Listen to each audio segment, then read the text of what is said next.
Well, hello. So you want to know a little bit about me. My name's Christina Noel, and I was a professional dancer for 13 years with Chicago Ballet, Tucson Ballet, San Diego Ballet, Colorado Ballet, Nevada Dance Theater. And I come from a really long history. My grandmother was the principal dancer with the Brussels Opera around World War I time, before World War I, a little bit after. And then my aunt danced with the Polish ballet, and then she created her own dance team. And my mom and dad were dancers, and they were like a ballet version of Fred Astaire and Ginger Rogers, and they were all teachers. So I'm third generation dancer and teacher in my family, going back from 1916. So it's quite the thing. I've been teaching, I started apprentice teaching with my grandmother 41 years ago, and I've been teaching full-time for 26 years, and I've been teaching a little more than full-time for about 35, so a lot of years. Okay? All right. So we go. PK turn, lane up and lane dark, tongue cut great, fifth chasse, air, down.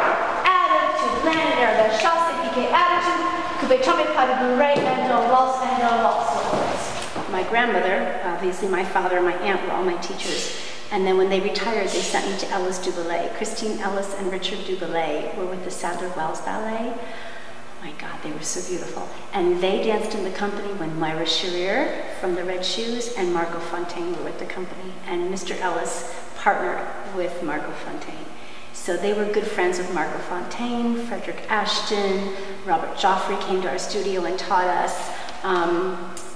They brought everything. They were friends with Jerome Robbins.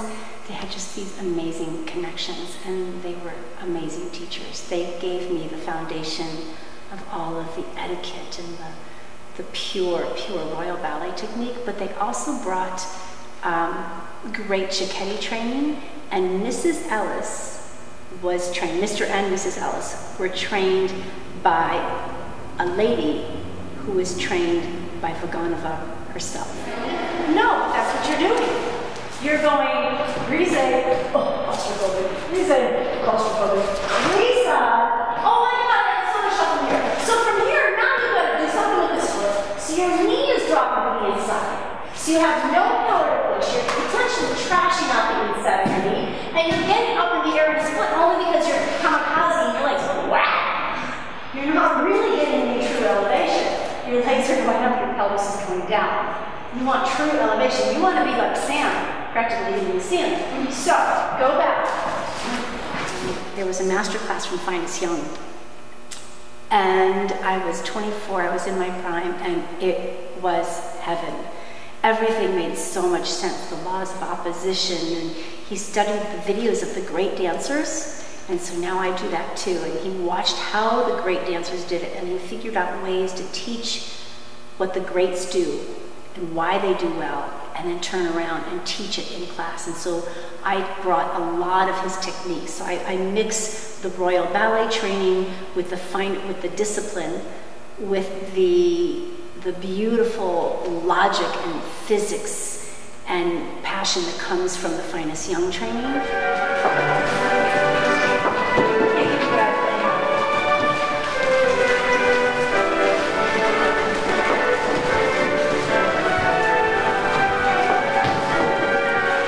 What we knew 500 years ago about the body and the physics of how it works is so different from what we know now. So to not update what we know and apply that to dance, I think is a crying shame. It really needs to be done. And 1, 2, good, nice dress. That's it, better. Up, and up. Good. Turn. Chasse. Turn. Good. Waltz. You're going to have aches and pains. I'm talking about torn meniscus, torn ACL, plantar fasciitis, Achilles tendonitis. If you train properly and you use your body properly, you can avoid some of those overuse syndromes, and then you can continue with your art. You had a really hard time stopping and squeezing and then opening up fast enough. Now do it with your ankles a little bit open. A little bit open.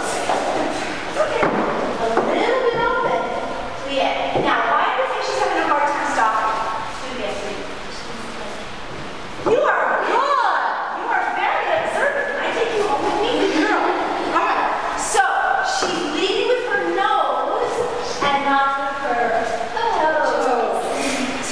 plie.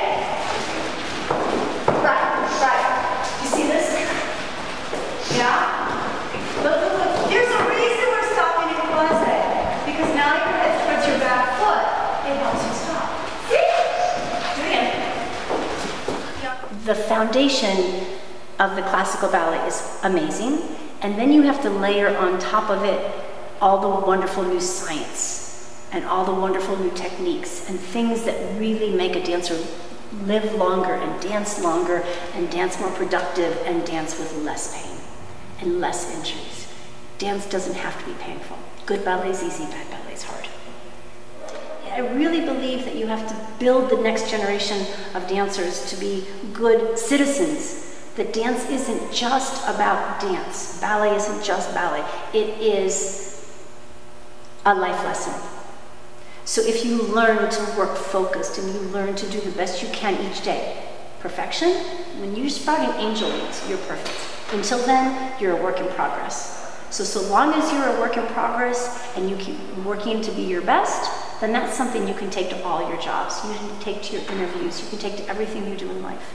And so dance is a life lesson. And I think that's really important.